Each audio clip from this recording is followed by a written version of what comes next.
Assalamualaikum warahmatullahi wabarakatuh. Oke, kita lanjutkan saja ceritanya. Bab 949. Anda masih membantu kami membawanya. Ketika Ye Guan dan Yi Nian keluar dari terowongan ruang dan waktu, mereka muncul di sebuah pulau. Melihat dari dekat ke jauh, mereka melihat gunung-gunung menjulang dari tanah, seperti pedang tajam, tidak terhubung satu sama lain, dan dalam sekejap dan menghilang ke dalam ketiadaan. Kamu menyaksikan pemandangan di depannya dengan rasa ingin tahu, apakah ini wilayah Tian Xinghai? Sebuah pemikiran di sampingnya tiba-tiba berkata. Ye Guan menoleh untuk melihat Yi Nian, wilayah Laut Tianxing. Yi Nian tersenyum dan berkata, "Ya, kami sebenarnya tidak meninggalkan alam ilahi Tianxing. Gurunya sangat pintar. Dia tahu bahwa tempat paling berbahaya adalah tempat teraman." Setelah mendengar kata-kata Yi Nian, Ye Guan tersenyum tipis dan berkata, "Memang. Saya harus mengatakan bahwa Dewa Yun Sang sangat bijaksana hari itu. Jika dia meninggalkan peradaban Tianxing saat ini dan pergi keluar, dengan kekuatan peradaban Tianxing, pasti tidak akan terlalu sulit untuk mencari mereka. Berbahaya tempat itu adalah tempat teraman. Peradaban Tianxing pasti tidak akan mengira bahwa mereka tidak pergi sama sekali." Yi Nian tiba-tiba berkata, "Ikuti aku." Saat dia berbicara, dia meraih tangan Ye Guan dan melompat. Keduanya melayang seperti embusan angin dan sampai ke gunung setajam pedang mengelilingi pegunungan, tidak bisa melihat ujungnya secara sekilas. Sebuah pemikiran berkata, "Disinilah guru pernah berlatih. Hanya guru dan beberapa siswa inti kami yang bisa datang. Guru membawa kami ke sini karena dia mungkin ingin Anda berlatih di sini. Karena ada tempat khusus untuk berkultivasi di sini. Ayo." Setelah mengatakan itu, dia meraih tangan Ye Guan dan melompat. Dalam sekejap mata, mereka berdua telah melewati puncak aneh yang tak terhitung jumlahnya dan tiba di sebuah pulau. Yi Nian jelas sangat akrab dengan tempat ini dan terus memperkenalkannya pada Ye Guan. "Soalnya, aku dan Jingan sering mandi di sumber air panas itu. Dia selalu suka menyentuhku, dan aku juga suka menyentuhnya. Miliknya sangat melengkung dan elastis, tapi lebih kecil dan tidak sebesar milik guru. Gurunya merasa sangat nyaman." "Kamu Guan?" Yi Nian jelas sangat menyukai tempat ini. Bahkan untuk sebuah batu, dia bisa bercerita. Yang paling banyak dibicarakan adalah Jingan dan Tianyun Sangshen. Segera, keduanya sampai di sebuah gua. Gua ini adalah gua karas alami dengan kristal padat yang tak terhitung jumlahnya tergantung terbalik. Dan Ye Guan merasa ngeri saat mengetahui bahwa kristal itu sebenarnya adalah kristal abadi. Seluruh dinding bertatahkan kristal abadi. Ye Guan meliriknya dan melihat setidaknya ada puluhan ribu kristal abadi di dinding di kedua sisi, dan lubangnya masih sangat panjang. Tak heran saat pertama kali memasuki gua ini, ia merasakan energi spiritual di sini puluhan kali lebih tinggi dibandingkan di luar. Jika Anda berlatih di tempat seperti ini, seekor babi pun dapat mencapai pencerahan. Yi Nian membawa Ye Guan dengan cepat menuju ke dalam gua. Setelah beberapa saat, keduanya sampai di suatu tempat yang luas. Tidak jauh di depan mereka, ada sebuah pohon kecil, tingginya sekitar 10 kaki. Dengan tubuh berwarna ungu kehijauan, daunnya seperti jasper, sangat transparan dan cerah, dengan sedikit gas ungu kehijauan mengambang di sekitarnya. Saat melihat pohon kecil ini, ekspresi Ye Guan tiba-tiba menjadi serius, karena dia menemukan bahwa energi spiritual di sekitar pohon kecil ini setidaknya 10.000 kali lebih kaya daripada tempat lain. Sebuah pikiran tiba-tiba berbisik, pohon kehidupan Tianxing. Ye Guan menoleh ke arah Ye Guan, bahkan pohon yang bisa berbuah. Yi Nian tersenyum tipis. Yang ini bukanlah tubuh asli. Ini hanyalah cabang dari pohon kehidupan Tianxing. Karena gurunya telah memberikan kontribusi besar pada peradaban Tianxing, guru Tianxing secara khusus menghadiahinya dengan sebuah cabang, dan guru meletakkannya dibudidayakan di sini. Awalnya hanya sebuah cabang kecil dengan lengan kecil. Setelah ratusan ribu tahun digarap oleh guru, menjadi seperti sekarang. Ratusan ribu tahun, Ye Guan sedikit terkejut. Pantas saja ada begitu banyak kristal abadi di dalam gua. Tiba-tiba sebuah pikiran berkata, pindahkan ke menara. Ah, Ye Guan sedikit terkejut. Yinian tersenyum dan berkata, kami menaruhnya di menara untuk mengolahnya, lalu menggunakannya terlebih dahulu. Setelah habis, kami akan mengubahnya ke yang lebih besar untuk guru. Ye Guan ragu-ragu sejenak, lalu berkata, apakah ini baik-baik saja? Yinian mengangguk, oke, pindahkan gua ini ke dalam menara. Kristal abadi ini adalah kristal abadi bermutu tinggi. Semakin panjang, semakin tinggi kualitasnya. Menempatkannya di menara kecil sama dengan meningkatkan kualitasnya. Ye Guan masih ragu-ragu. Sanction? Yinian tersenyum dan berkata, jangan khawatir, karena guru mengirim kami ke sini. Dia hanya ingin kamu berlatih dengan baik di sini. Kami hanya mengubah gua ini ke tempat lain, dan kami tidak bermaksud menganggapnya sebagai milik kami. Ye Guan berpikir sejenak, lalu mengangguk, ya. Setelah mengatakan itu, dia melambaikan lengan bajunya dan memasukkan seluruh gua ke dalam menara kecil. Ye Guan dan Yinian juga memasuki menara kecil. Ketika pohon kecil kehidupan memasuki menara kecil, tiba-tiba pohon itu bergetar hebat. Saat berikutnya, pohon-pohon peri di pulau itu bergetar hebat dengan keras. Buah roh Dao jatuh satu demi satu, lalu berubah menjadi sinar cahaya dan terbang di depannya dan ditelan olehnya. Melihat adegan ini, Ye Guan tercengang, ratusan buah roh Dao ditelan oleh orang ini. Pemikiran itu juga agak mengejutkan. Setelah melahap buah roh Dao itu, pohon kehidupan bergetar untuk beberapa saat, dan kemudian, di bawah tatapan Ye Guan dan Yinian, pohon itu tumbuh puluhan inci lebih tinggi. Ye Guan dan Yinian saling berpandangan, dan Ye Guan bertanya, apa yang akan terjadi jika ia tumbuh sangat tinggi? Yinian berpikir sejenak, dan kemudian berkata, ada kemungkinan besar hal itu akan berhasil. Ye Guan berkedip, jenis buah yang melahirkan anak. Yinian mengangguk, ya. Ye Guan terdiam, aku akan memberimu makan untuk tumbuh dewasa, dan kamu akan memberiku buah yang akan melahirkan anak. Bukankah ini tidak masuk akal? Ia berpikir lagi, sebenarnya buah-buahan itu ada dua macam. Yang satu buah yang ada anak-anak di dalamnya, dan yang satu lagi buah yang bisa dimakan. Ye Guan menoleh untuk melihat Yinian, bolehkah aku memakannya? Yinian mengangguk, ya, seperti telur, ada yang digunakan untuk melahirkan anak ayam, dan ada pula yang digunakan untuk makan. Mendengar perkataan Yinian, Ye Guan menggelengkan kepalanya dan tersenyum. Lalu berkata, jika itu buah untuk dimakan, apa yang akan terjadi setelah memakannya? Yinian berkata dengan serius, manis, seperti manisan hao. Wajah Ye Guan penuh dengan garis-garis hitam. Maksudku, bisakah kamu meningkatkan kekuatanmu setelah memakannya? Yinian tersenyum dan berkata, bisa, dan bisa sangat meningkatkan kekuatan. Hampir bisa meningkatkan tingkat kultivasi suatu zaman. Ye Guan Dao, 100 juta tahun, Yinian mengangguk. Ye Guan tampak terharu, 100 juta tahun budidaya. Kamu bisa memakannya sendiri, tapi kamu tidak bisa begitu saja mendorong ayah dan kakek ke tanah dan menggosoknya.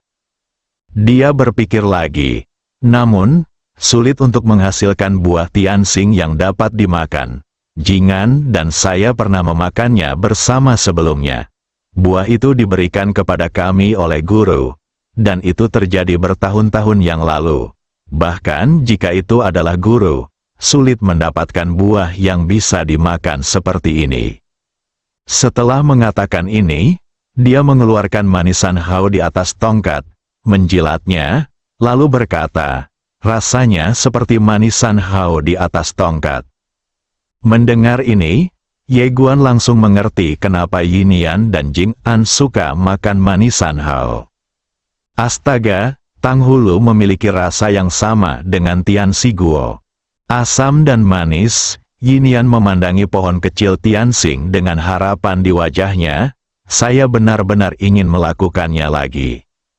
Ye Guan mengusap kepala Yinian dan berkata dengan lembut, saat aku menanam pohon ini, aku akan memberimu semua buah yang bisa dimakan yang dihasilkannya. Makanlah sebanyak yang kamu mau. Begitu dia memikirkannya, matanya berbinar, oke. Setelah mengatakan itu, dia menambahkan, bawalah Jingan dan gurunya bersamamu. Ye Guan tersenyum dan berkata, oke, seolah memikirkan sesuatu. Dia mengeluarkan sebuah kotak bening dan menyerahkannya kepada Ye Guan. Ini untukmu. Ye Guan sedikit penasaran. Apa ini? Yinian tersenyum dan berkata, saya meminjam ini dari guru. Namanya kotak reinkarnasi ruang dan waktu. Ini adalah harta karun guru. Jika Anda memasukkannya untuk berlatih, Anda dapat melalui ratusan reinkarnasi untuk melunakkan hati Tao Anda. Ada juga banyak wawasan budidaya guru di dalamnya, yang sangat membantu Anda saat ini. Setelah mengatakan itu, dia mengeluarkan gulungan lain dan menyerahkannya kepada Ye Guan sambil tersenyum manis. Ini adalah metode penanaman waktu baru yang telah saya teliti selama bertahun-tahun ini. Saya memperkirakan jika Anda mempelajarinya, ditambah King Xuanjian, hanya dengan satu serangan, bisa membunuh seseorang dengan masa hidup minimal 30 juta tahun. Awalnya aku ingin terus menelitinya, tapi semakin jauh aku melangkah, semakin sulit jadinya, tapi tidak masalah. Aku bisa lakukan itu. Ye Guan tiba-tiba meraih tangan Yinian dan berkata dengan lembut, terima kasih. Yinian tersenyum tipis, mengapa kamu berterima kasih padaku? Suami dan istri harus saling membantu, bukan? Ye Guan tertawa, dia dengan lembut mengusap kepala kecil Yinian, lalu berkata, domba panggang. Mata Yinian tiba-tiba berbinar, dan dia mengangguk dengan keras. Ye Guan tersenyum, lalu mengeluarkan seekor domba dan memanggangnya. Melihat mulutnya berair hanya dengan memikirkannya, Ye Guan merasakan hangat di hatinya. Terlepas dari Yinian atau Jingan, mereka sebenarnya adalah gadis yang sangat sederhana yang berpikir sangat sederhana dan menginginkan hal-hal yang sangat sederhana. Setelah beberapa saat, domba tersebut dipanggang. Ye Guan makan bersama Yinian, dan dia harus mengatakan bahwa keahliannya dalam memanggang domba telah meningkat lagi. Di masa depan, saya mungkin pergi ke Bima Sakti dan membuka restoran domba panggang.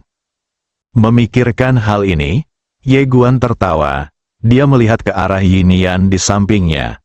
Lalu dengan lembut menyeka noda minyak dari sudut mulutnya. Aku akan membawamu ke tempat bernama Bima Sakti di masa depan. Ada banyak tempat makan di sana. Yinian berkedip, apakah ada yang enak? Ye Guan berpikir sejenak lalu berkata, babi sebenarnya cukup enak. Babi, tiba-tiba aku merasa penasaran, babi? Ye Guan tersenyum lalu berkata, aku akan mengantarmu ke sana ketika waktunya tiba. Yinian mengangguk.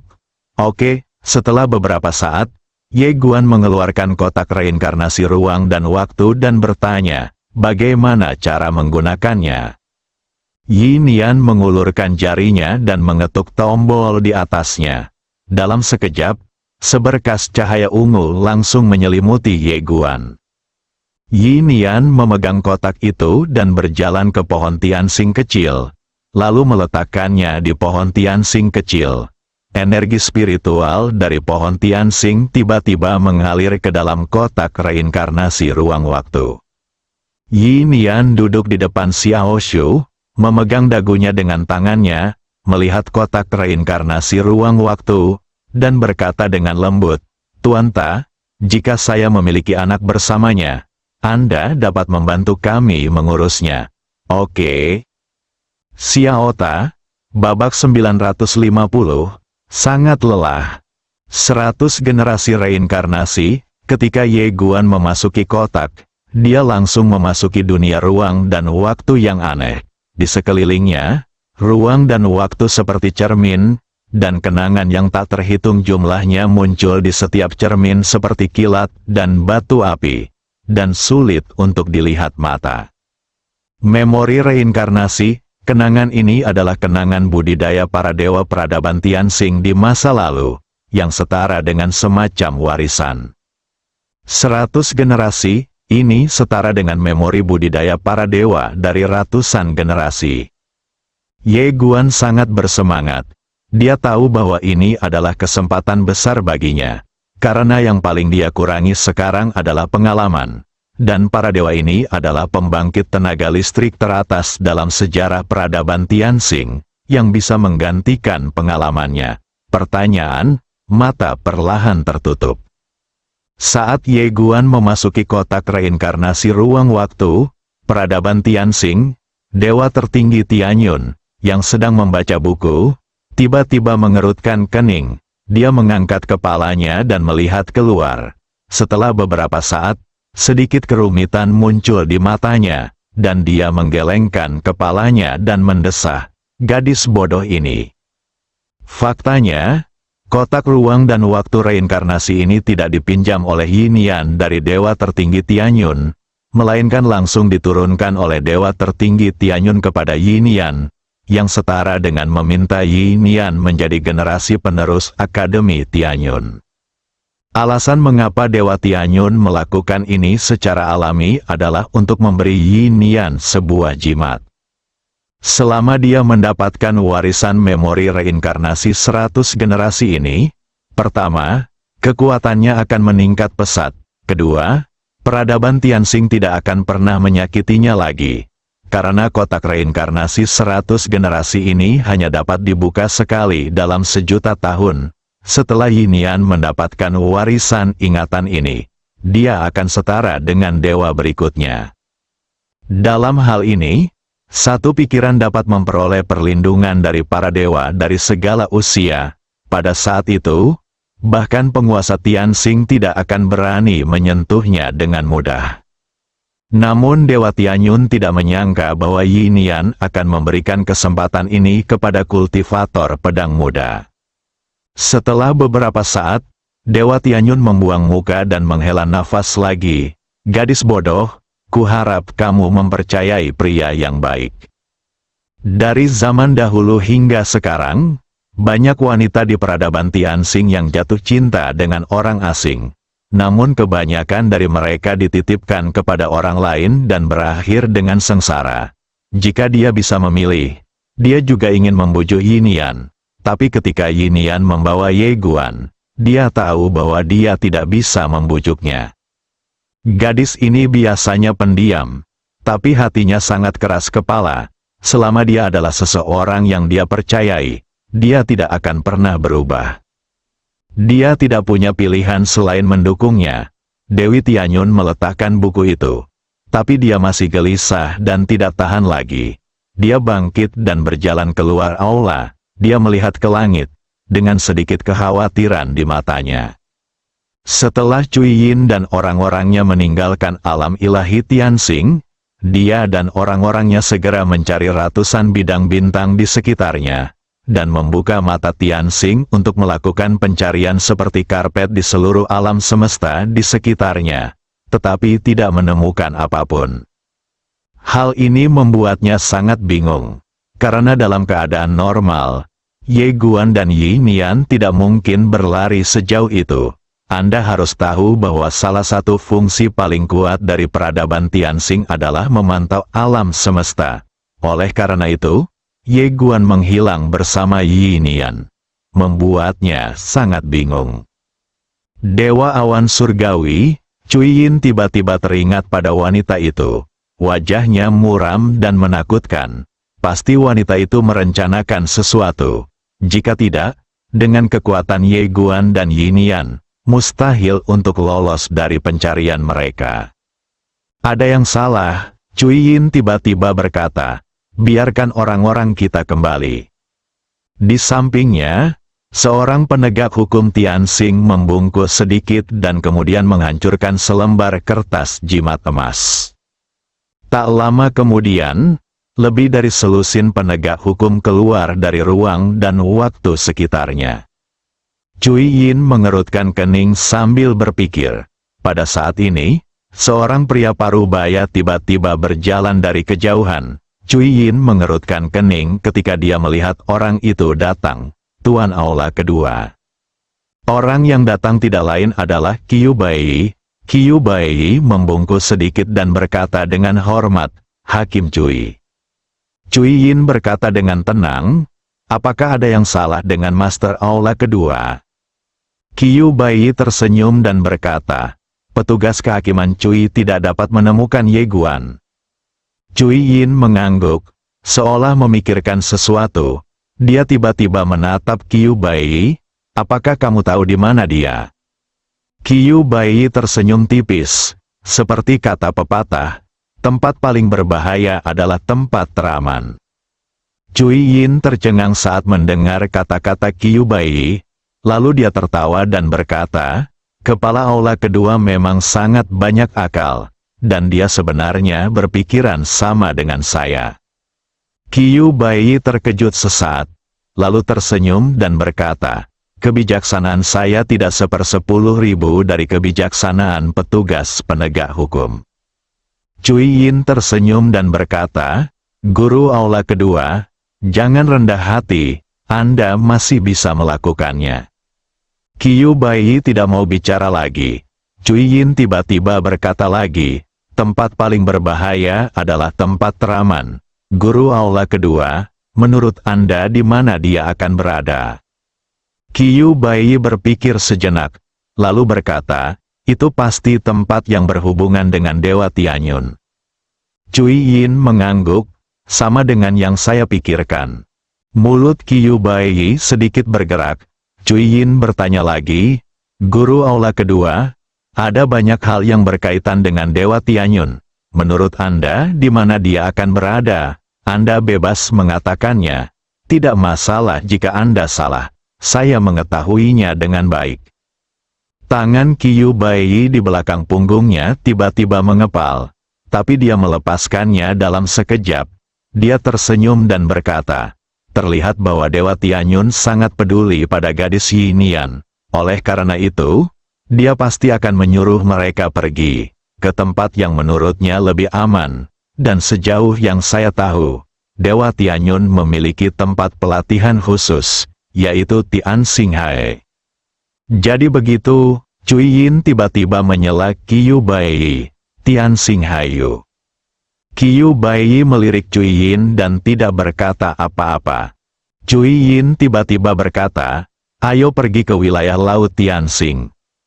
Setelah mengatakan itu, dia membawa orang-orang itu dan pergi.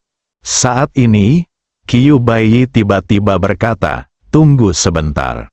Cui Yin menoleh untuk melihat ke arah Qiu Bai, yang tersenyum tipis dan berkata, petugas hukum Cui. Saya punya ide kecil, saya tidak tahu apakah saya terlalu memikirkannya. Bisakah Anda mendengarkannya dan membantu saya mengakhirinya? Cui Yin mengangguk, ceritakan padaku. Qiu Bai berkata dengan suara yang dalam, jika Ye Guan dan Nona Yi Nian benar-benar berada di wilayah Laut Tianxing, yang merupakan tempat pelatihan Dewa Tianyun, jika kamu pergi seperti ini, dia pasti akan mengetahuinya pada saat itu, jika dia keluar untuk melindungimu lagi. Pengamatan dan pemikiran. Setelah mengatakan ini, dia berhenti sejenak, memikirkan kata-katanya, dan kemudian berkata, "Tentu saja, petugas penegakan hukum Cui tidak takut kepada Tuhan di awan hari itu. Tetapi, apa yang harus kita lakukan jika ada konflik?" Wajah Cui Yin menjadi gelap. Jika ada konflik, dia pasti tidak akan mampu mengalahkan Dewa Tianyun. Kekuatan wanita itu sungguh menakutkan. Qiu Bai melanjutkan, "Saya punya saran kecil agar Hakim Cui dapat mendengarkannya. Baik atau tidaknya itu tergantung sepenuhnya pada keputusan Hakim Cui." Cui Yin mengangguk. "Iya," Qiu Bai berkata, "ketika petugas penegakan hukum Cui pergi ke sana, dia pasti akan memiliki konflik dengan Dewa Tianyun. Untuk berjaga-jaga, petugas penegakan hukum Cui harus memiliki 2 cadangan untuk menangani Dewa Tianyun. Yang pertama adalah opini publik. Ketika saya berpikir bahwa gadis itu melanggar hukum surga dan jatuh cinta dengan orang asing, ternyata itu masalahnya dari sudut pandang semua orang di peradaban Tianxing. Hal itu jelas merupakan rasa malu dan terhina yang besar. Tetapi sekarang masalah ini belum meledak. Petugas penegakan hukum Cui dapat sepenuhnya mengoperasikannya sedikit. Pada saat itu, semua orang berdarah di peradaban Tianxing pasti akan pergi ke sana. Tianxing Heiyu membantu." Setelah mengatakan ini, dia berhenti sejenak dan kemudian berkata, "Meskipun Dewa Tianyun bisa disengaja, dia tidak bisa menjadi musuh semua orang di peradaban Tianxing, dan dia juga harus bersikap masuk akal, bukan? Bagaimanapun, pemikiran itulah yang melanggar pertama-tama surga. Jika Xingfa jatuh cinta dengan pria beradab dari ras asing, selama semuanya menjadi serius, jika Dewa Tianyun masih bersikeras untuk melindunginya, maka petugas penegakan hukum Cui hanya bisa berkata, 'Apa gunanya, Tianxing Shenfa? Lupakan saja Dewi Tianyun.'" "Bagus," petugas penegakan hukum Cui tiba-tiba berkata dengan penuh semangat. "Bagus sekali. Guru Balai Kedua, apa yang Anda katakan persis seperti yang saya pikirkan." Ekspresi Qiu Bai membeku, dan sudut mulutnya bergerak-gerak, tapi dia segera kembali tersenyum. Poin kedua adalah menelepon lebih banyak orang, seperti lebih banyak petugas penegak hukum. Tentu saja, bukan karena Anda tidak mempercayai penegakan hukum petugas Cui, tapi masalah ini tidak kalah pentingnya. Ini menyangkut reputasi Istana Penegakan Hukum. Oleh karena itu, Balai Penegakan Hukum harus bersatu. Kita harus bersiap menghadapi kemungkinan terburuk. Jika Tuhan di atas awan bersikeras melindungi Anda hari itu, dan Anda tidak memiliki cukup tenaga pada saat itu, dan Anda ditekan olehnya, lalu mulai sekarang siapa di peradaban Tianxing yang masih menghormatimu? Wajah Cui Yin muram. Dia telah ditekan sekali sebelumnya. Saat itu, dia mengira Dewa Tianyun akan takut dengan Balai Penegakan Hukumnya. Namun dia tidak menyangka pihak lain akan benar-benar mengambil tindakan secara langsung dan tegas. Sayang sekali, Cui Yin menarik napas dalam-dalam dan menekan bau mulut di hatinya. Qiu Bai berkata lagi, "Hakim Cui, saya mendengar bahwa ketika Anda pergi untuk menangkap Ye Guan, Dewa di awan secara terang-terangan melindungi Anda hari itu." Berbicara tentang ini, dia menghela nafas dengan suara rendah. "Saya harus mengatakan bahwa saya tidak tahan dengan orang luar. Anda pergi untuk menangkap Ye Guan. Anda sedang melakukan pekerjaan Anda. Ada apa?" Hari itu, Yun Sang Sen sombong dan tidak masuk akal. "Itu saja, jangan katakan itu lagi. Jika kamu mengatakannya lagi, itu seperti menabur perselisihan." Petugas penegakan hukum Cui berkata tanpa ekspresi, "Apa yang bisa saya lakukan? Siapa yang menyebut seseorang sebagai dewa?" Saat dia mengatakan itu, dia melirik ke arah Qiu Bai, dan kemudian berkata, "Guru Aula Kedua, Anda adalah orang baik. Dengan segala hormat, aliansi jahat telah menurun sekarang. Anda tidak memiliki masa depan di tempat itu. Mengapa tidak kamu ikut denganku, sial? Meskipun kamu orang asing, aku bisa mempekerjakanmu sebagai pengecualian. Qiu Baiyi sedikit tersanjung. Terima kasih kepada Hakim Cui karena begitu perhatiannya. Hanya saja saya menerima bantuan dari seorang penguasa istana yang mengenal saya. Tetapi saya tidak pernah memiliki kesempatan untuk membalas budi ini. Jika saya pergi sekarang, saya akan melakukannya. Saya benar-benar merasa sedikit tidak berterima kasih. Oleh karena itu, kebaikan Hakim Cui, saya hanya dapat menerimanya dengan hati saya. Petugas penegakan hukum Cui menggelengkan kepalanya sedikit. Tuan Istana Kedua, dengan segala hormat, Anda punya otak, tapi tidak banyak, dan Anda tidak punya cukup struktur. Setelah mengatakan itu, dia memimpin semua orang dan menghilang di ujung langit. Di tempat, Qiu Baiyi mengusap wajahnya dan mendesah dengan suara rendah. Melelahkan sekali berkomunikasi dengan orang idiot, bersambung.